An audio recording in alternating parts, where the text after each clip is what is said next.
Welcome to Asia Pacific Defence Reporter, your go-to source for cutting-edge security insights in the region. Get ready for rapid-fire analysis and commentary from the Asia Pacific with your host, Kim Bergman. Hello and welcome back. I've returned from the Singapore Air Show with my sanity more or less intact, and I'll have a lot more to say about that on a future occasion. There's just a fair bit happening domestically in Australia that I'm going to concentrate on. But apart from the air show itself, which is always interesting, there were no huge announcements.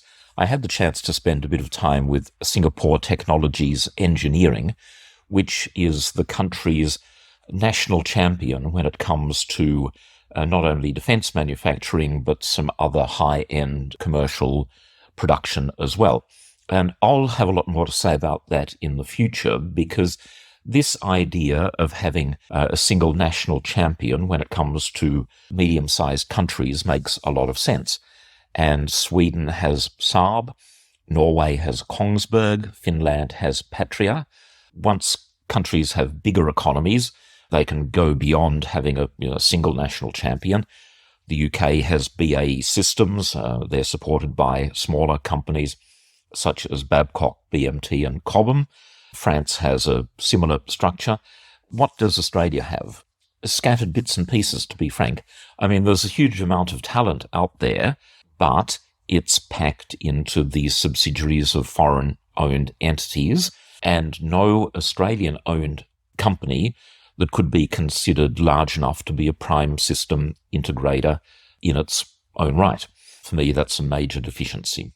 Anyway, we'll have a bit more to say about that in the future. On February the 20th, the government's response to the Surface Fleet Review was handed down. I'm not going to go through all of those details. That's already been fairly extensively covered. There are a few basic questions about this, including I still don't understand why it took the government so long to formulate a response. Salient features are that the Hunter-class frigates have been reduced from 9 to 6. As expected, Luerssen have been treated like dirt and have been ditched after 6 down-designed Arafuras are delivered. That looks like the end of their future in Australia, which I think is a very serious mistake. There's provision there for a future non-existent 6 optionally crewed missile-carrying surface ships that are under consideration in the US, and that Defence Minister Richard Marles bizarrely says will be fully crewed.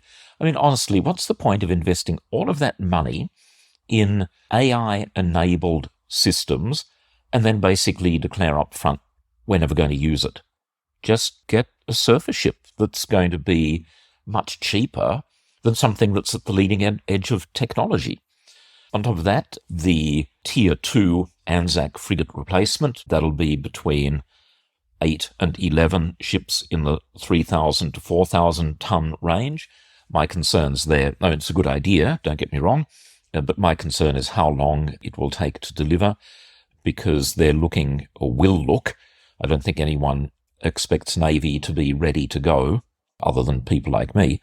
They're looking at designs from Germany, Spain, South Korea and Japan, which by itself, that's an interesting shortlist, because it does show a sort of orientation away from traditional suppliers with the inclusion of Japan and South Korea. I think that's a significant development. The problem is that the review is trying to fix 20 years of mistakes, and it can't do that instantly.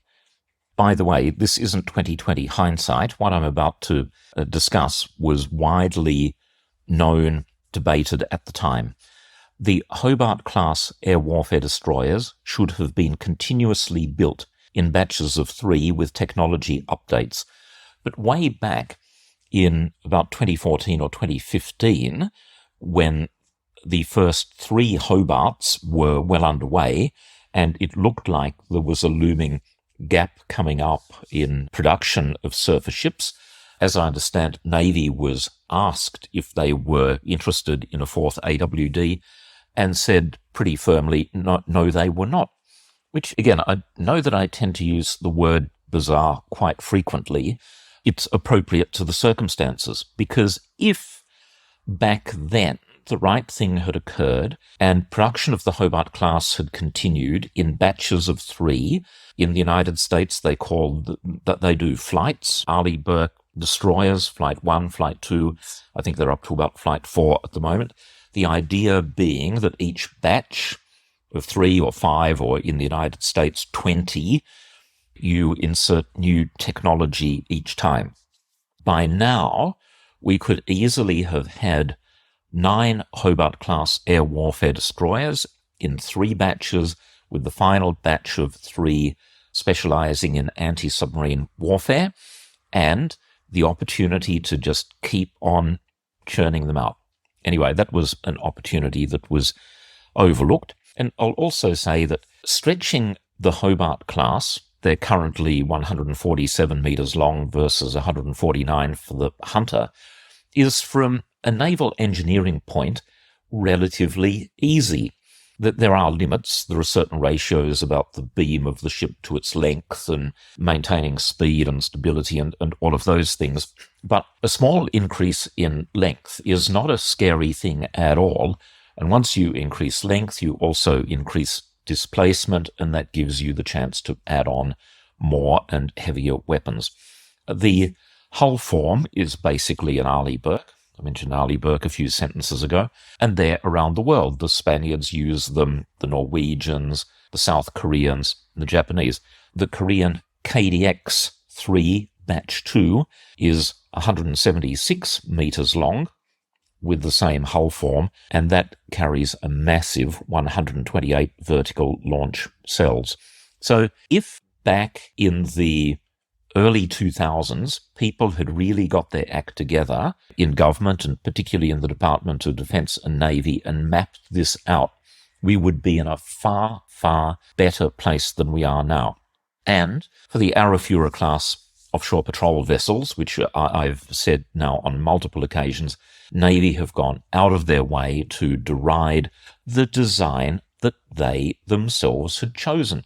If they had stuck with the original configuration for Brunei, that was with a 57mm main gun, 4 surface-to-surface missiles in the Australian inventory. Those 4 missiles could be the Kongsberg Naval Strike Missile, which will be going on the Anzacs and the air warfare destroyers. They also were fully capable, I should say, of helicopter operations with inertial landing systems and things like that. Now, if Navy had simply ordered the final, the Bruneian configuration for those and stuck with it for the first 6 OPVs, they would be militarily useful, and then you could continue that production run, morphing to a longer corvette version of that design, which is low risk because it's currently being built for Bulgaria. You could have used the same Australian suppliers, and it would have been a seamless transition. Obviously, none of those things have happened, but my point is, this honestly is not rocket science. This is something that has been widely discussed in industry and amongst academia and think tanks, and why Defence and Navy have cut themselves off and have just become a law unto themselves is beyond me. It's not in their interests, and it's certainly not in the national interest. Anyway, as I've said before, without at all sounding like a vindictive person, I wish there was some mechanism for finding all of the people responsible for these sorts of decisions, particularly down designing the Arafuras. That one really irritates me. I wish it were possible to sack, demote, or cancel their pensions. And again, I'm not cruel. It's just the defence system will not respond to change until some people are finally being held to account for some of these frankly ridiculous decisions which have put Australia in a position of strategic vulnerability where if just a small amount more common sense had been used 20 years ago, even 15 years ago, we would be in a far, far better place than we are now. Another thing that I've had a chance to look at are the transcripts of the Senate estimates hearing on the 14th of February about Taipan disposal and why they have not been transferred to Ukraine. There's quite a lot more detail in there some of which is worth highlighting. None of it, I would argue, is to the credit of the department or army. For example, the department had to take on notice questions about who signed off on advice to the minister, advice about the disposal of them and things like that. And the departmental officials acted vague. Oh, well, we'll have to take that on notice. We really don't know. Well, I call BS on that one, because given the high profile of this topic, people in the department would have a very good idea who has been signing off on what. I know who they are. And so, clearly, what is happening is that people are running scared on this matter. And I've used examples previously of things like robo-debt. I'm not here alleging anything illegal, but I'm certainly alleging immoral conduct and a conduct of very questionable intelligence and very questionable motive, and for the department to be saying, well, we just really don't know what was involved there, just is wrong. There were repeated reference as well to the official request from Ukraine having been received on December the 17th. That is an absurd distraction, as I and just about everyone else looking into this mess has been pointing out repeatedly. The government was notified by Senator David Fawcett on or about October the 10th that Ukraine was interested. That was about a week before the dismantling process actually started. And even more fundamentally than that, when the decision was taken, wrongly, to permanently ground the Taipans on the 28th of September, why on that occasion was not the concept of delivering these to Ukraine discussed and approved? So for Army and the department to keep on relying on just the strict legality of the date on which they received an official request, I again think is wrong. And I can tell you what, a lot of people in the Australian community can also see how wrong it is. There was also further repetition of this matter of cost per flying hour, which I've discussed and I'll touch on again. Officials saying that the cost per flying hour of a Taipan is something like $45,000 and that of a Black Hawk is $12,000. Well, it's not an apples and apples comparison. With a Black Hawk, cost per flying hour is calculated basically on when the helicopter is performing a mission. That could be when it's in the air, but also when it's on the ground with its rotors spinning and waiting for troops to jump in and out and things like that. The cost per flying hour of a Taipan is calculated extremely precisely from the moment that it lifts off to the moment that it touches down. So for an identical mission, starting up the helicopter, taking on troops, flying to an area, landing, waiting there for a time, taking the troops back on, returning to home base and shutting down the engines, you get completely different numbers for whether it's a Taipan or a Black Hawk for the same mission. I mean, it might be something like the Taipan is flying for 1 hour, but the Black Hawk numerically is considered to be flying for 2 hours. Could be something as simple as that. So when you take into account the amount of money that is being spent on both platforms, just using that raw metric, just that difference, you would calculate that a Black Hawk is half the cost of a Taipan to operate. And this has just been happening over and over again. Look, a Taipan, yes, it's an expensive helicopter. I've never doubted that. But for Army to continue to make misleading claims, I don't think helps anyone. And for all of the examples that they give about fleet-wide availability, worldwide fleet availability, a total of 500 helicopters delivered, they always manage to leave out of the equation the detail of New Zealand and why New Zealand has been able to successfully operate their helicopters. They've got a fleet of 8, and they are at the world-leading edge of availability. A few people in the department tried to, be a bit fuzzy about it, but The facts are New Zealand has been highly successful. Ukraine would be receiving a smaller number than the 45 originally, because we do have to accept that some of them have been so badly damaged that they can't be put back together again. But even if Ukraine could operate a fleet of approximately the same size as New Zealand, say between 8 and 12, it would still be a major contributor to their aeromedical capabilities.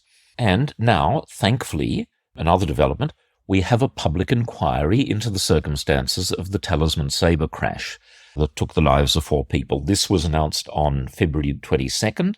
Some readers of our website have raised questions whether this is a continuing part of a cover-up. And no, I don't think so. It's a public inquiry. It's very welcome.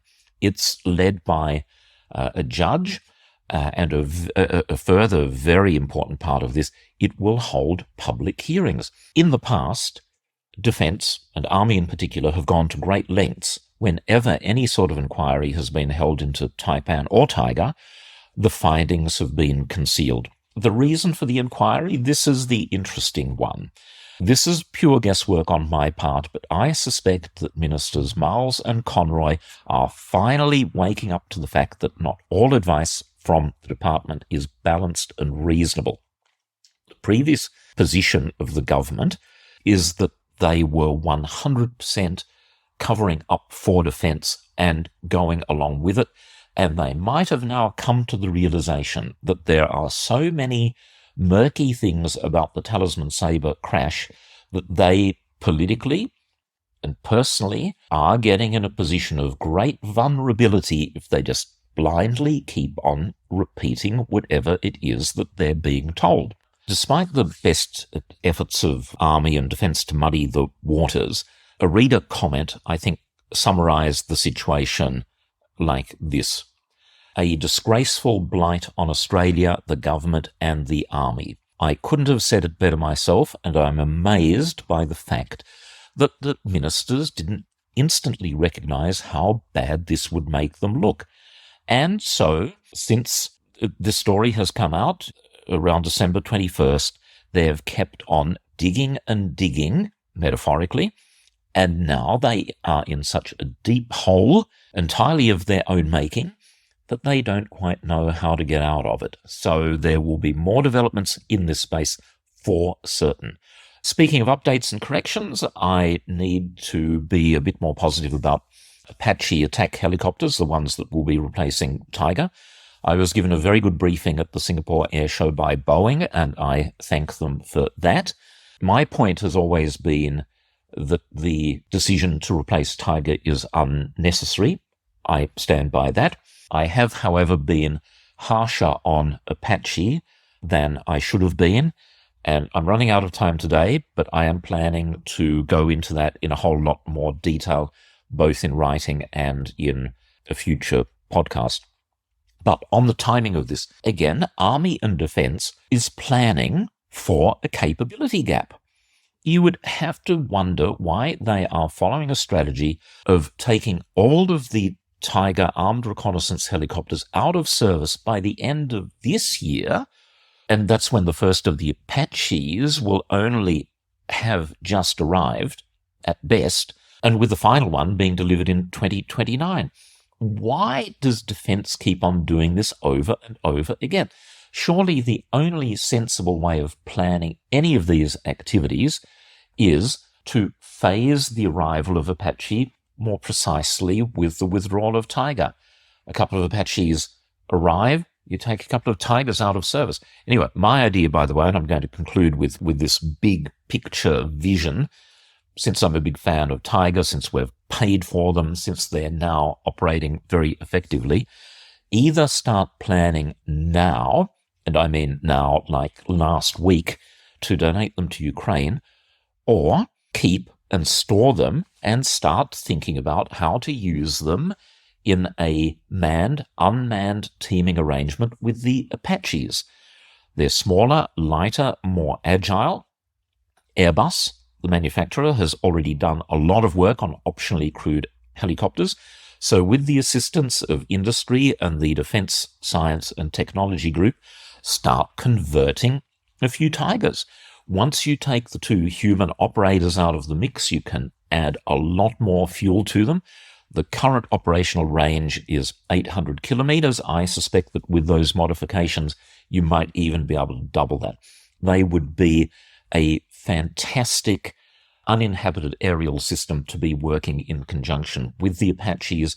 So rather than burying them deep in the ground or handing them over to museums and RSL clubs, let's think now about how to take advantage of them and make use of the military technology that's embedded in them. The combination of Apache and uninhabited Tigers would be an extremely formidable one.